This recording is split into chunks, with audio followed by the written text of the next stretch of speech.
Well, continuing with the story we've covered this week, taxes on tips may be a thing of the past. Yeah, it's a political issue that millions of Americans are watching closely. Both presidential candidates have claimed that they will remove those taxes on tips if they get to the White House. WFXR's Zoe Mowry joins us live in the newsroom with an update. Hey, Zoe. Hey guys, so yeah, yesterday I spoke with business owners and today I spoke with local economic and political experts who will be able to tell me what the exact impact will be on the American people if the government passes this no taxes on tips.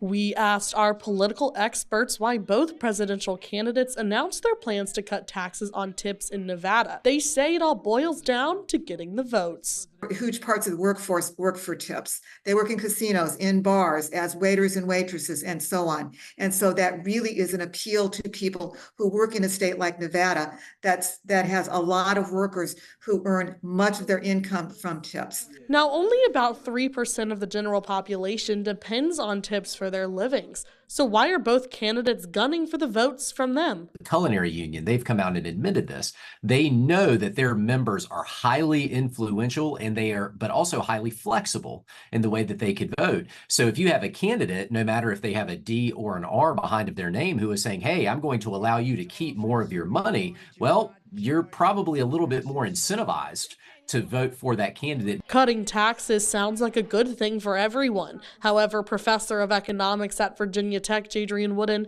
says the economy wouldn't feel that much of a loss. It could be hundreds of millions. It could be up to $1 billion, which, I think it does sound like a lot of money. But when we remember that the U.S. economy operates on trillions of dollars, a few $100 million is actually really not that much money. However, some say since the U.S. is already more than $35 trillion in debt, it should be focused on other things. So some people may say, well, millions of dollars annually may not make that big of a difference.